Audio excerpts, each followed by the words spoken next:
I'm Mike Jackson of MC Jackson Plastering. I've been using lime plasters for about 30 years now in this country and in England. I've been working out how many buildings I've done in lime with a cob, solid stone or solid brick with no damp course in it, and worked out that there's over 50 through the course of this time. More than that, because I can't remember quite a lot of them.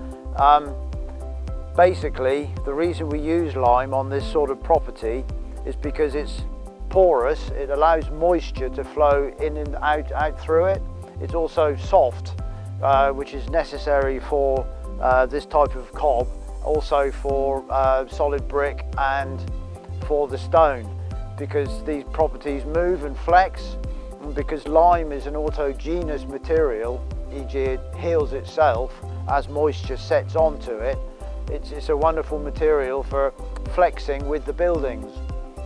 Indeed, in the UK, in part of Bournemouth where I came from, when I was over there, a series of bombs were dropped during the Second World War in a place called Springbourne. All the properties that were built with sand and cement fell over, whereas the ones that were built with lime just flexed and moved. So it shows you how durable lime is. Its durability is in its softness and flexibility.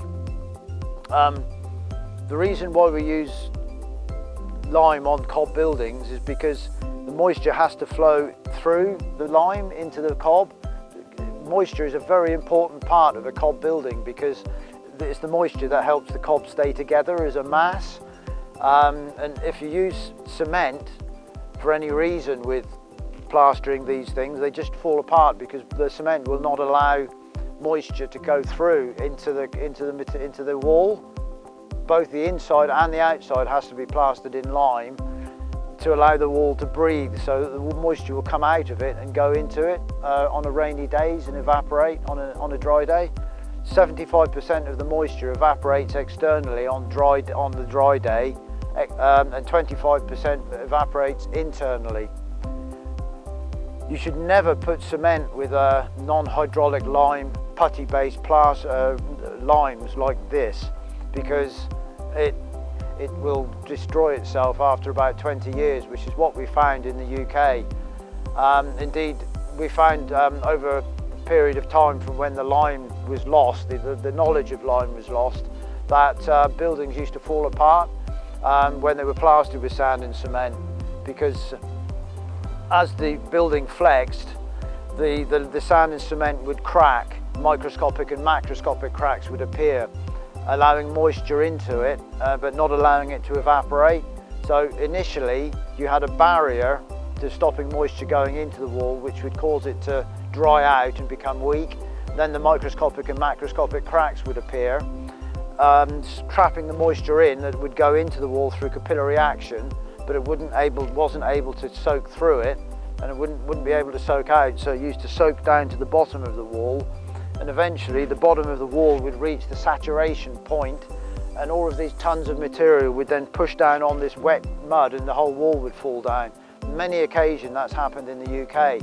And then back in the 80s, late 70s, early 80s, people started researching what was happening. There were still people that knew, but most builders didn't, and that is why we're starting to use limes, true limes, non-hydraulic lime putty in the UK. And also we're starting to look at new buildings in lime as well. You can use lime plasters in new buildings because it's very flexible and it's very durable, but only in the right place. Plaster is a carbon neutral product, meaning that it absorbs carbon dioxide in the curing process. Although carbon dioxide is released when it's burnt, slaked initially, turning it to CaCO, the absorption of carbon dioxide from the atmosphere turns it back into CaCO3. The materials I used in the UK I used for quite a long time from the same supplier because it was a very good aged slaked lime, non-hydraulic lime putty. They used to supply materials to places such as Buckingham Palace, the Tower of London, Houses of Parliament, to name but a few, in London are the big names, and lots of other areas around the Dorset area and Somerset, Wiltshire, where I come from.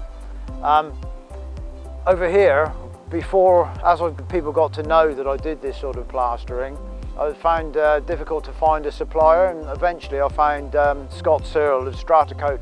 And having used these materials on this property, Cotton's Cottage, Tiptree Cottage in Christchurch, Claremont House behind Amberley, and another property in Glen Tunnel, I found that this material is as good as the material from the other place where I used to collect it from the UK.